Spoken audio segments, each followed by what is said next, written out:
Hey guys, this is Bobby Clue with the Somerset-Pulaski County Chamber of Commerce. We're back again today for another one of our Chamber Spotlights where we're out and about and we're talking to our 2025 Business of the Year Award winners. So it's an awesome opportunity for us to get out into the community and re-highlight all these wonderful businesses and people and the work that they did to win these awards in 2025. They're the biggest thing we do every year, and I'm here with one of the biggest awards on our biggest nights.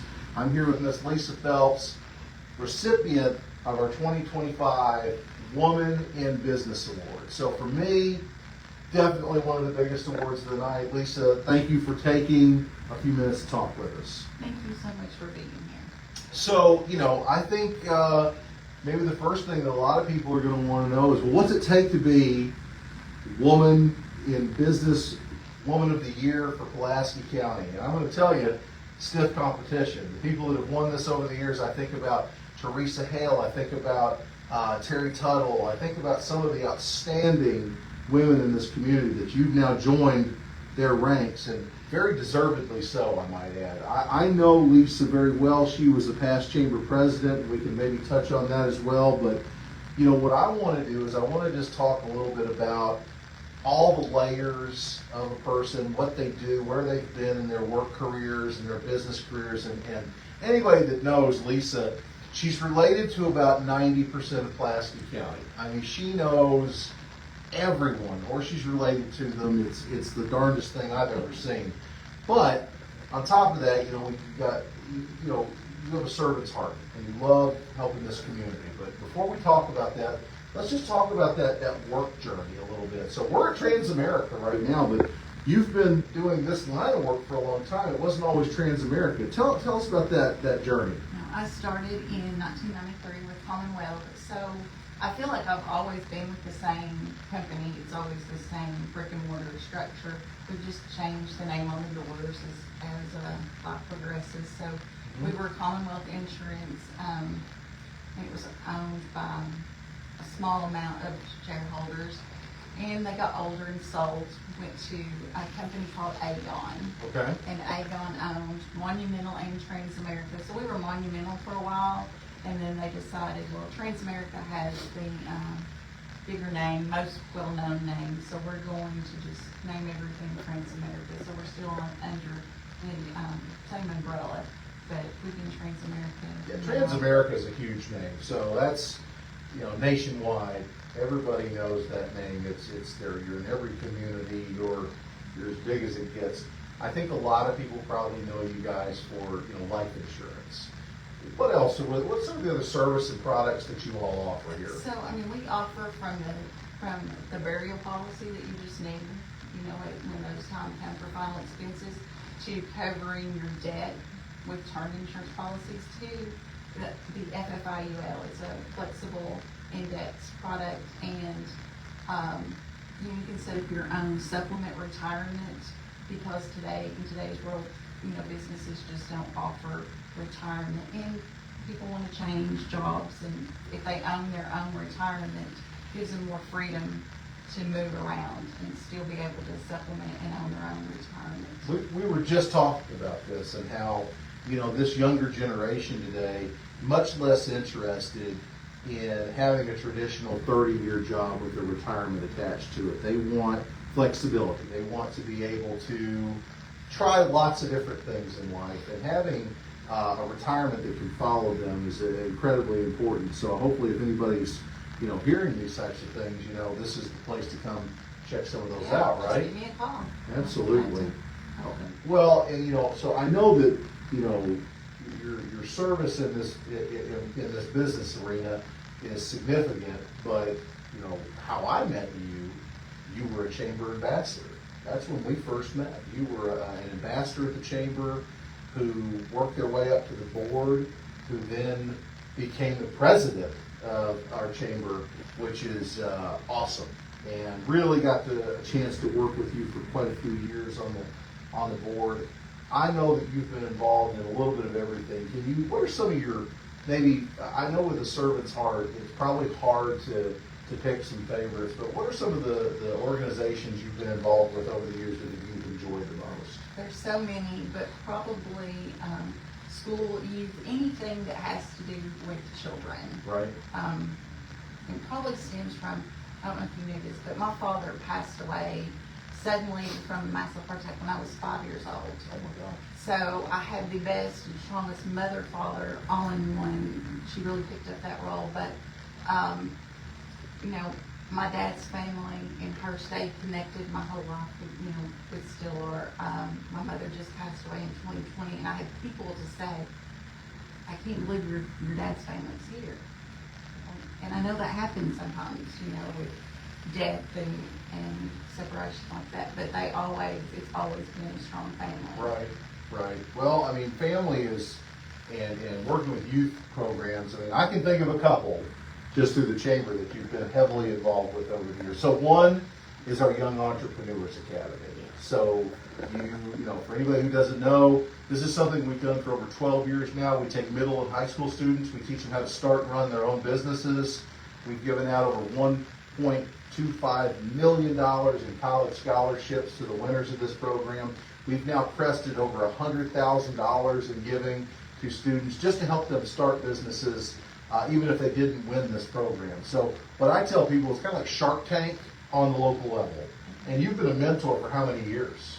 How many years has it been in existence? 12 years. So I've been there 11, and I've had two winners. 2 winners, which is phenomenal. You might be the only 2-time winner, mentor. There's a lot of one. Maybe Megan Dammer. Megan might be a 2-time winner. I think Megan is, but I've been blessed to have 2 great students. But And again, this is where somebody who is very passionate about education and working with kids, this is the intersecting point. You know, you have a chance to work with these kids on a real one-on-one level, helping them put a business plan together. Absolutely, you know, and that's what I think of as my journey to my career. There's always mentors. People may or may not even know that you're watching them or looking at them, and I feel like I've been blessed with a lot of mentors through my career that I needed and helped me get where I needed. I want to ask you about that then. That's a great question. Who would you say are some of your biggest mentors you've had in your life? Wanda Jose was a great mentor that helped me with college. I've heard that one before from Kathy Epperson. Yes. She must have been a phenomenal woman. She really was. Just blessed to know her, Sure. blessed to have her to guide me and point me in the right Very cool. direction.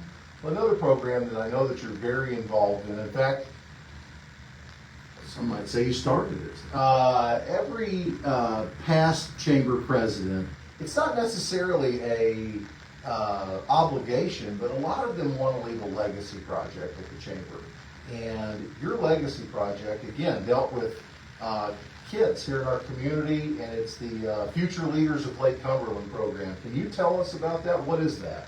So, you know, I listen to all of our businesses talk about how that they don't have enough workforce. And, you know, the chambers. We don't have enough workforce, you're right. And the chamber's leadership program. I mean, how many of those business people say, I wish I knew this when I was younger? 100%. So that's where, that's what that's devised from, you know, it copies your program. And I just thought if we could teach those children, show those juniors and seniors what's out there, you know, at least 50% of them don't have plans to go to college, Mm-hmm. but we've showed them where you can get certificates, on-the-job training, where you can move up. And this is a huge county. So, you know, I try to take them north, south, east, and west. We've had an adulting day with, you know, learning that, you know, you're going to have car insurance. And So there's a different focus each month, is that right? Yes. Ah, okay. yes. So adulting day, what were some of the other days that you had this last And year? we've had Maybe an ag day maybe? Or? Ag Day has always been their favorite. Oh, that's you one know, of mine, TJ too. Atkins does an amazing job Yeah, he where does. you go out to this barn and they've got, you know, ultrasound equipment for the mother cows. That's the biggest. Oh yeah. Biggest event there is getting to see that baby cow on the ultrasound. And I wish that there would have been a program like this when I was in school to help me make up my mind, or maybe help refine my track a little bit. Guidance counselors today are so much better than they were 30 years ago, and I just want to be honest about that. But I will say, you know, I feel like a lot of times kids, they just wonder, you know, they don't know what's out there, and it's great for them to try some things, because they might want to be a mechanic, and when they go try that, they go, I don't like this. They might want to be a doctor, and when first time they see blood, they faint.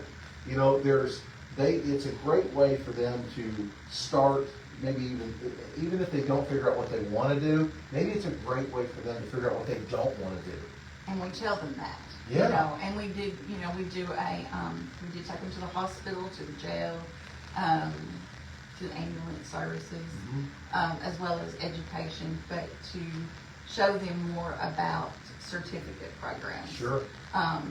But, you know, and I did lose one passed out in the lab at the hospital. See? But we tell them this is just, you know, maybe show you what you don't want to do versus what you do. And to show you that, you know, we talked to a lot of people who said, this is where I started and I've changed and moved around 5 times to figure out where I want to be. So I think it teaches the kids that you're not going to know what you want to do. Right. And you have, you know, it's okay to change. And you're going to change. So. But it's just kind of knowing what's in their backyard too. Because, I mean, I talk about this a lot. I know you talked about it. You know, we have to stop being apologetic for where we come from. We need to embrace and have pride in where we're at. Because Pulaski County is a pretty darn good place. I think it's a great place. I agree 100%. The school systems are excellent. The people are kind. There's job opportunities here. And this program, I think it opens the eyes of kids to see things that they never would have known otherwise that were even here in our community. You know, and then what happens? They graduate, they move away, and they never come back. So if they know about these things, it's an opportunity to keep them here. You know, and I want to thank you for having the foresight. How many students did you have in this past year? 47. Wow. And you take those from all the schools? All 3 schools. They're all represented, they're all there, and they all come with people from the schools as well? Yes, they all come with a mentor, teacher, guidance counselor comes with them, and they're responsible for theirs. And then I have a committee, Dr. Angie Travis, John Blake Richardson. This year. Ben Black, was Ben in there? Ben Did he Black, help out? Yeah. he helped out, and this year we added Christine McCollum. Oh, that's a good one. She had been a teacher, and she was my person for Pulaski School. She retired, and she was like, can I still help? Absolutely great. Of course. So we have her, and it's been great. Well, you know, the proof for me is that, you know, you're a doer. You've always been involved. Anytime we've ever needed you, you've jumped in. Anybody who ever asked, you're one of the first people that raises their hand for the call, you know, to be involved in this community. And I want to thank you for everything you've done. And if you are curious, if you're watching this, how you become a woman in business, you know, there's a lot of successful women business owners in our community, but are they just taking, or are they giving back too? And not only are you a successful businesswoman in our community, Lisa, you have got a servant's heart. You give so much back.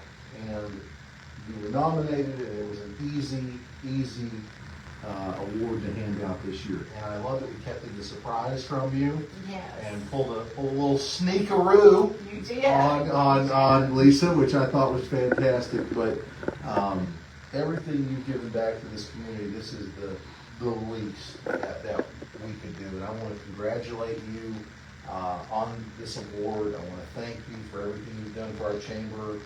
Any final thoughts? Anything? I'm just incredibly honored to receive it last, and I just love Somerset-Pulaski County. Well, if everybody had a Lisa Phelps in their world, it'd be a better world. But you don't.